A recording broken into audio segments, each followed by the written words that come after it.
touched earlier by our majority leader, Mr. President.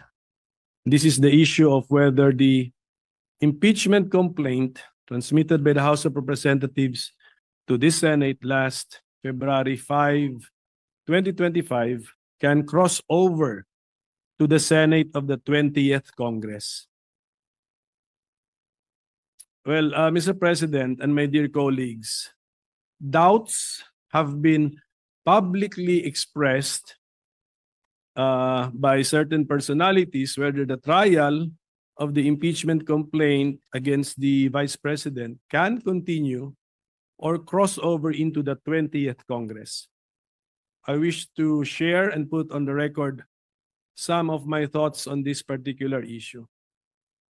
Article 11, Section 3, Paragraph 6 of the Philippine Constitution provides that, and I quote, "The Senate shall have the sole power to try and decide all cases of impeachment."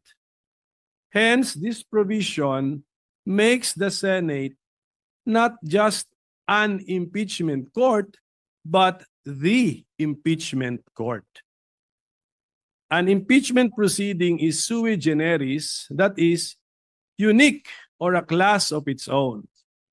In Republic versus Sereno, it is described as a proceeding exercised by the legislative as representatives of the sovereign to vindicate the breach of the trust reposed by the people in the hands of the public officer by determining the public officer's fitness to stay in office.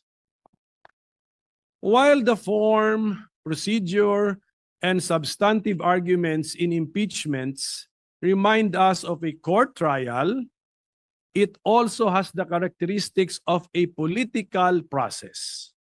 The decision-making process in impeachment is not governed by any fixed or binding standard of proof, allowing for broad discretion on the part of the members of the impeachment court when they make their final decision on the case.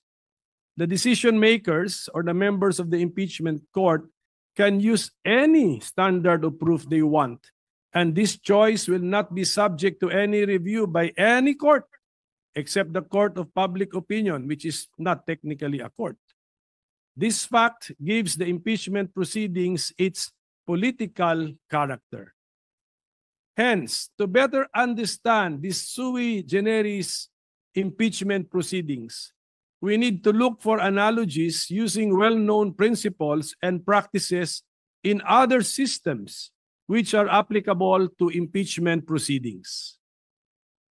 As to the question of whether the impeachment trial conducted by the Senate in the 19th Congress or the impeachment complaint entertained by the Senate in the 19th Congress can cross over and continue into the 20th Congress, there is no provision in the 1987 Constitution or in the Senate Rules of Procedure on impeachment to support the position that the impeachment trial shall continue until final judgment, even if it is necessary to continue into the next Congress. Let me read the rules. Rule number 3. Upon presentation of the articles to the Senate shall specify the date and time for the consideration of such articles. Unless the Senate provides otherwise, it shall continue in session from day to day, except Saturdays, Sundays, and non-working holidays, until final judgment shall be rendered, and so much longer as may in its judgment be necessary. There is a contrary opinion that the rules of the Senate which mandate that all pending matters and proceedings shall terminate upon the expiration of one Congress should take precedence over the cited rules on impeachment, which state that the trial shall continue until final judgment. The justification for the precedence given to the rules of the Senate is that the latter were passed by virtue of the power granted by the Constitution to the Senate to promulgate its rules. That is found in Article 6, Section 16, Paragraph 3, which provides each house may determine the rules of its proceedings. However,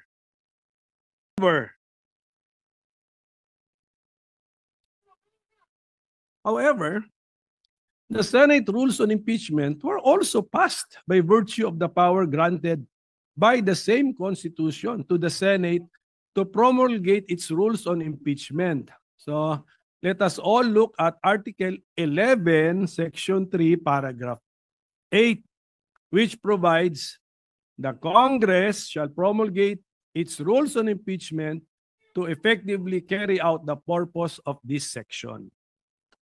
In fact, there should be no conflict between the two rules because the rules of the Senate apply to legislative proceedings of the Senate, while the rules on impeachment apply to cases of impeachment. On this issue, the Supreme Court in the case of Pimentel Jr. versus Joint Committee of Congress ruled that the legislative functions of the 12th Congress may have come to a close upon the final adjournment of its regular sessions on June 11, 2004. But this does not affect its non-legislative functions. Conducting impeachment trials is most definitely not a legislative function. In fact, the section in the Constitution which speaks of impeachment is found in Article 11 under the title Accountability of Public Officers, and not under Article 6, which is titled the Legislative Department. The conduct of impeachment trials, therefore, should not be affected by the final adjournment of the legislative session. Furthermore, we can use the analogy of the court system. Under the 1987 Constitution, the Senate is the impeachment court. The Senate in impeachment cases is more like a judicial body than a legislative one. Just like a court, the workload, caseload, or docket of the Senate as the impeachment court will not and should not be affected by a change in membership. We can see this principle in action in all our courts and electoral tribunals, where their case dockets do not change and are not reduced or reset to zero whenever there are changes in the court's membership. Likewise, it is well settled that jurisdiction once acquired is not lost but continues until the case is terminated, and hopefully terminated to its logical end. Hence, it is... Thank you, Senator Coco Pimentel, our distinguished Minority Floor Leader. Although that was only a manifestation, I am willing to entertain questions. Should there be any questions, Mr. President? Just two quick questions with the permission of this body. With the permission of the Honorable Pimentel, the gentleman may proceed. Mr. President, kanina po narinig ko yung historical antecedents ng binanggit, Your Honor, Senator Pimentel. Would the good gentleman agree that the reason why the position of constitutionalists, textualists for that matter, on this issue is that the Constitution is silent as to the word carry over, crossover, continue. Meron po ba nakalagay sa Constitution, sa Saligang Batas ng Pilipinas, 1935, 1973, 1987 na carry over? Mr. President, I will respond directly to the question. Wala pong nakasulat doon that it shall carry over, pero binanggit ko sa aking manifestation, wala talaga rin nakasulat doon that it cannot cross over. So in effect, let us say textually, both positions are not even mentioned or entertained in the Constitution. Mr. President, sang-ayon po kaya ang ating ginagalang na minority leader na kaya dahil walang carry-over notion ay dahil malaki po ang pagkakaiba. There's a big difference between the 1987 Constitution and the 1935 Constitution, which was patterned after the United States Constitution. And I would like to have this placed on the records, Mr. President. Sa US Constitution, 100 po ang senador. At nag-i-eleksyon po every 2 years ng 33 senators. Ang naiiwan pong senador sa Estados Unidos pag nag-i-eleksyon ay 67. Because 67 plus 33 is 100. 67 is sufficient to comply with the provision of the US Constitution to convict in an impeachment case. Dahil 2/3 po yon ay 60, yon ay 66. May sobra pang isa. Sa atin pong saligang batas noong 1935, kung inyo pong susuriin, ang atin pong senador na bumubuo rin ng impeachment court ay 24. Subalit, Mr. President, in the 1935 Constitution, ang eleksyon po natin ay 8, 8, 8. Tuwing mag-i-eleksyon ng senador, ang i-elect na senador kasama sa mga kongresista ay 8 senador lamang. Ang may iwan po ay 16. And 16 is 2/3. Enough to have a quorum as well as to convict or to acquit.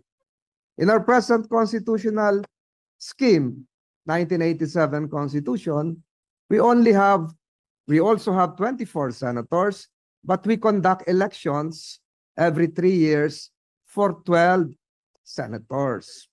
Meaning to say, Mr. President, yung may iwang kalahati na 12 is not sufficient to constitute a quorum, dahil 12, dapat 13, much more convict. Because to convict, you need 16 senators, Mr. President. Is it now the proposition of the good minority leader that the constitutional spirit as enshrined in the 1935 Constitution, the same as the spirit prevailing, although it is not as admitted by the good minority leader, textually enshrined, the same as the 1935? Ibig sabihin po ba yung 12 ay may quorum? Yung 12 ay pwedeng maging 2/3 to allow your notion that we can carry over at yung mga, yung sikat nga yung salita, maitawid. Tama po ba yun, Mr. President? Ako, Mr. President, yung 2/3 kasi is, actually that was probably just the decision of the framers of the Constitution. They could have made it 1+1. They could have made it 3/4. So it's maybe by accident that 2/3 is equal to 8 plus 8 is 16 is 2/3, so 24. But I do not think that was really the point, Mr. President. But at any rate, we have to live with the 1987 Constitution. So we look at the 1987 Constitution. And looking at the 1987 Constitution, the Senate is the impeachment court, not because it is the Senate created under Article 6, because it was recognized to be the court under Article 11. The framers could have chosen another body to be the court. That is theoretically possible. But it chose the Senate, not as a legislative body, but as a part of Congress, but not as a legislative body. So, yun po yung aking pagkaintindi. We have to live with the 1987 Constitution. We copied generally the idea siguro sa United States, but let's not be so beholden to their practices and rulings kasi iba na rin po, iba talaga ang sitwasyon natin. And I think textually speaking, my position is supported that although we keep on saying Senate, Senate, Senate, but this is not Senate as the other half of Congress, but this is the Senate chosen under Article 11 to be the impeachment court. So iba po ito. And then may paragraph 8 doon, sinabi, Congress shall also issue the rules to give life to the accountability of public officers. So, and we have done that. So, kaya ang aking stand actually is the Senate as an institution is the impeachment court. So the member judges can change, but just like as a division of the Supreme Court, division of the Sandigan Bayan and the CA, if they change their members, yung docket nila or caseload nila, tuloy pa rin. They have to decide the cases and bring the cases to their logical conclusion. So that is my simplified position, Mr. President. So one last question, Mr. President, if the good gentleman would accede. Ang ibig sabihin po nito, Mr. President, is that the Senate now, under the 19th Congress, is empowered, is authorized to confer a jurisdiction to another Senate, which would be forthcoming, the Senate of the 20th Congress. So allowed po ba tayo under the Constitution to transfer pending business, or should it follow likewise, using your logic, the traditional norm of having it refiled and reset starting from zero, similar to the bills? Yes, yun na nga. So ang ibig ko sabihin, Mr. President, what would prevent the 19th Congress from passing on the impeachment case, not just to the 20th Congress, but to the 21st Congress? And I implore the good minority leader that all the provisions mentioned a while ago, which are correct, should likewise be read together with the constitutional provision that there should be only one impeachment case filed per year against the same respondent. Filed per year against the same respondent, Mr. President. Alam nyo ba, Mr. President, na yung rule na yung legislative workload natin ay magre-reset kada pag may bagong kongreso? Alam nyo ba na wala sa Constitution yun? Nasa rules natin yun. Oh. Ang rules natin, promulgated natin because of the power given to us by the Constitution. But the Constitution does not specify that. Actually, we not do it.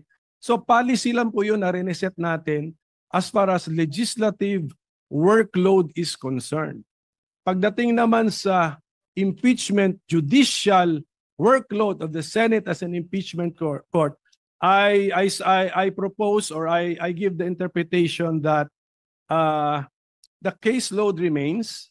Ang nagbago lang are the member judges. Just like, I think we can easily envision sa Supreme Court, nagbabago, divisions ng CA, divisions ng Sandigan Bayan, but the caseload remains. So I think we can mentally separate the two, kasi Article 6 yung legislative workload, Article 11 yung impeachment workload.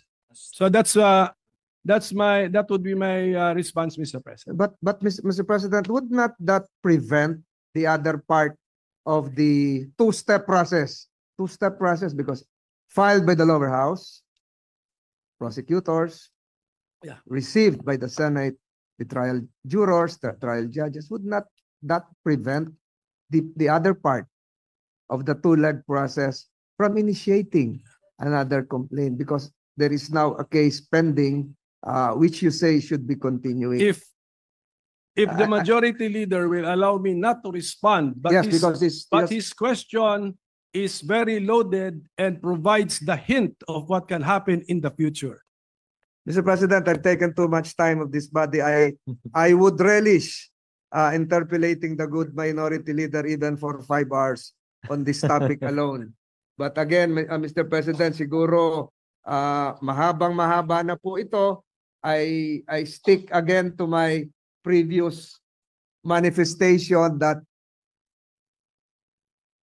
if we will not be able to conclude whether acquittal or conviction, the present impeachment case against Vice President Sara Duterte before the lapse of the 19th Congress, the same is functionally dismissed or deemed de facto dismissed, Mr. President. Yun lamang po, Mr. President, at ako po ay nagpapasalamat sa ating minority leader. Thank you, Senator Tolentino. Briefly, Senator Pimentel. Mr. President, while I still have the floor, can I request for some information from the Senate President, especially regarding the impeachment calendar that The is gentleman may issued, proceed. because you issued the first impeachment calendar was issued by the Senate President when we were already on break. I mean, Mr. President, tama po yun, di ba? That is correct.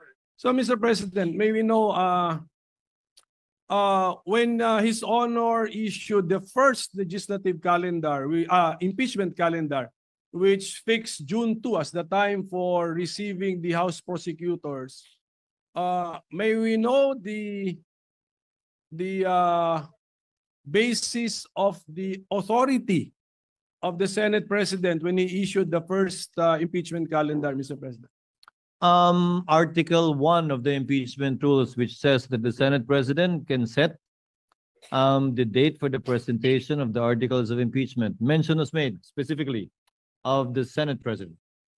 And also we were on recess. So the Senate President at that time, Your Honor, issued a suggested calendar of activities. I was very clear when I stated that.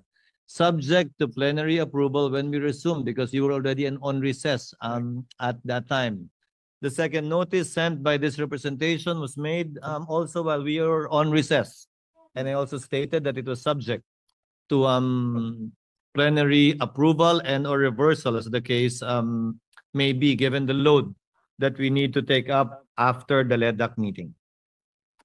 So, yes, Mr. President, I noticed that no one from the majority was complaining about the original or initial impeachment calendar issued by the Senate President. So we were all looking forward to the date where there should be some action on the impeachment, which is Yes. June 2. Supposedly, yes. Yes, supposed to be. Kaninang 4 o'clock yung the prosecutors from the House of Representatives should have appeared before us to read the articles of impeachment. But then this was changed. So from June 2, changed by the Senate President also, now June 11. it's June 11 at 4 p.m. So if the authority used to issue the original calendar was based on the fact that we were on break, now that we are not on break, could not have the Senate President waited for 3 p.m. and then we discussed moving the June 2 4 p.m. to June 11 4 p.m.? Because, Your Honor, notice had to be given to the House with respect to the proposed change in schedule. And we could not